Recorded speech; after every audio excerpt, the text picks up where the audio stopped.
Al-Awlaki, as American-born cleric, could communicate over the internet to thousands of possible foot soldiers in the United States without ever getting any feedback. He had the ability to communicate and reach out to them in a language that they understood in an effort to gather some support and, in fact, encourage attacks against the United States here at home. And he used to have a congregation. He was an imam here in suburban Washington and Virginia. He was known to the Pentagon after 9/11, had in fact been interviewed, never tagged, but apparently was even further radicalized in jail in Yemen in 2006 and 2007. What are the major hits that he attempted to make against the U.S.? Well, you know, one of the facts is that the Al-Qaeda operation there in Yemen was far more operational than the core Al-Qaeda, which was being led by Osama bin Laden, who was holed up inside his compound there in Pakistan. And he is said to have been behind the Christmas Day underwear bomber in the flight over Detroit a couple of years ago, and also in terms of being behind the attempt to blow up either an airliner in flight or deliver package bombs with explosives that were concealed inside the cartridges from printers. So again, he not only had the ability to inspire, he also had an operational ability that Al-Qaeda core with bin Laden hadn't had for years, Andrea.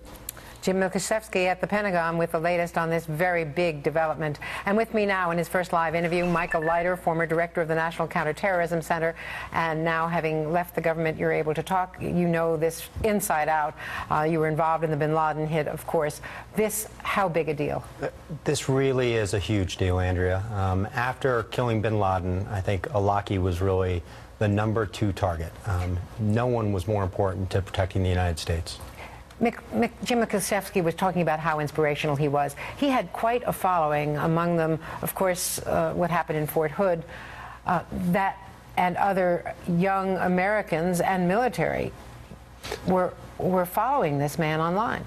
It's absolutely true. In terms of inspiration and speaking to English-speaking affiliates of Al-Qaeda, there was really no one who had an understanding of their psychology and was able to speak to them and inspire them in the way that Anwar al-Awlaki has been able to over the past 2 or 3 years. And unlike bin Laden, who was so well hidden, although hiding in plain sight, as we now know, he was more operational because he was not constrained. He in fact felt really invulnerable. I think he did, and that obviously helped lead to his demise, and people need to understand that it wasn't just him being an inspiration. This was a man who was an operational commander for attacks against the United States. As Jim said, the failed attack on Christmas Day, the cargo plot, he was trying to inspire, and simultaneously he was leading operations against the United States. Let's talk a bit about the operation. We believe that it was JSOC, that this combined unit, military, a lot of intelligence goes into it, and the drones. They don't have to have boots on the ground, but this is very, very specific and sophisticated targeting, obviously.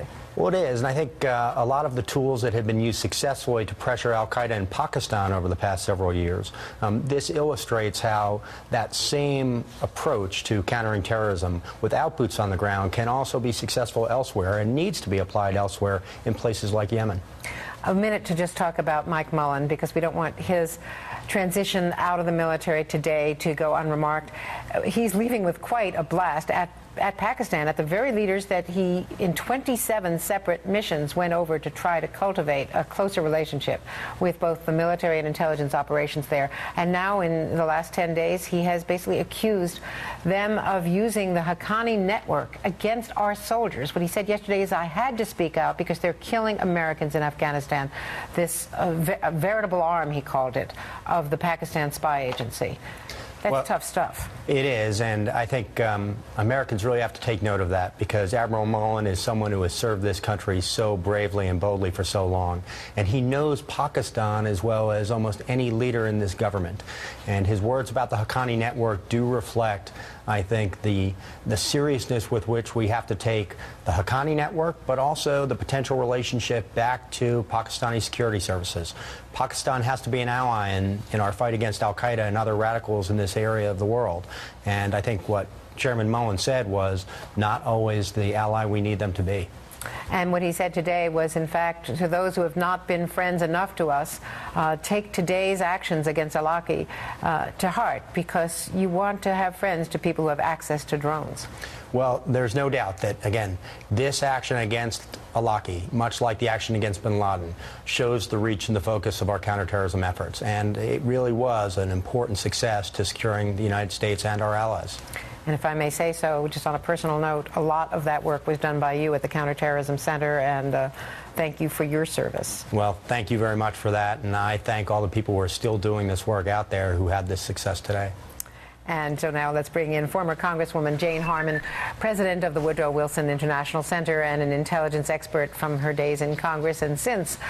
So you have been one of the first persons who has really focused intensively on Yemen in Congress and drawing it to all of our attention. Let's talk about the importance of getting al-Awlaki today.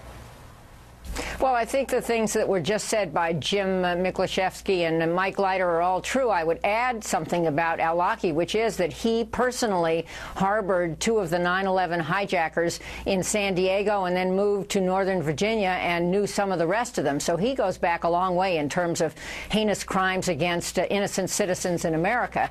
That's point one. The other thing I wanted to add, Andrea, is that Mike Mullen is not only a patriot in terms of his efforts with the war on terror in Afghanistan and Pakistan, but he, more than any other member of the military, was responsible for the repeal of Don't Ask, Don't Tell. He was the guy who stood up and said it's not right for people to hide who they are, and I think we should salute him for that, too, on the day he retires from the military.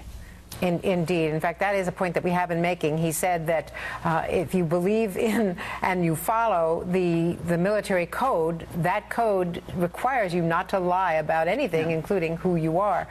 Let's talk about the CIA's kill or JSOC's kill and capture of terrorists. Who else is on the list now? Well, I'm not going to reveal who's on the list, but we do the activities we do extremely carefully. In my long years in Congress, spent a lot of time reviewing how we do this, and I think there was at least rumor this morning, I'm not sure if you've confirmed it, Andrea, that Samir Khan might have been someone else. That. We have confirmed that Samir Khan. Let's talk about his importance. Yeah. Exactly. Let's talk about him. He is the guy who wrote Inspire magazine in colloquial English. And a big target for both al-Awlaki and Khan was disaffected people in our own country who are surfing the web and read these online materials which teach you how to make a bomb in the kitchen of your mom and offer pre-selected and skewed readings from the Quran and tell you how to encrypt your messages and incite you to violence. I mean, let's understand who these people are. Both of them have, I think, were American Yemenis, but both of them were inciting the killing of the maximum number of Americans on American soil. And as you said from the list before, they literally got people like Hassan to kill soldiers in a recruiting center in Texas. And, you know, our future without these two men looks a little bit safer. It certainly does to me. And let me just draw our viewers' attention. We just showed on the screen the latest edition of Inspire magazine, notable because it is their victory lap, if you will, for the 10th anniversary of 9/11 with the Twin Towers. And in this magazine, he also, interestingly, to tell you how current it is, he criticizes Ahmadinejad's speech, Iran's president's speech at the UN last week, for denying that al-Qaeda actually succeeded in 9/11, for calling it a conspiracy, an American, Jewish or Israeli conspiracy. So that just tells you just how profoundly twisted this man, Samir Khan, was. Profoundly and the fact that he's twisted. Evil. Yeah. And pointed and capable this little cell was in Yemen. Yemen has 150,000 little villages. It's out of resources, both oil and water. Saleh, the leader who fled to Saudi Arabia after being severely burned, has just returned. The government is a failing government, and it is critical to me, and I think we should celebrate this, that the U.S. is able to mount effective counterterrorism operations like this, lashing the CIA with our Special Operations Force in the Pentagon to target very carefully two guys who probably, if you had to pick them out, who are the most dangerous people in the boonies of Yemen targeting the American homeland. These are the two guys, and they were 2 of 4 that were taken down today. I'm not celebrating killing anybody, but I surely think, as President Obama said, this sends a very strong message that there's no safe haven anywhere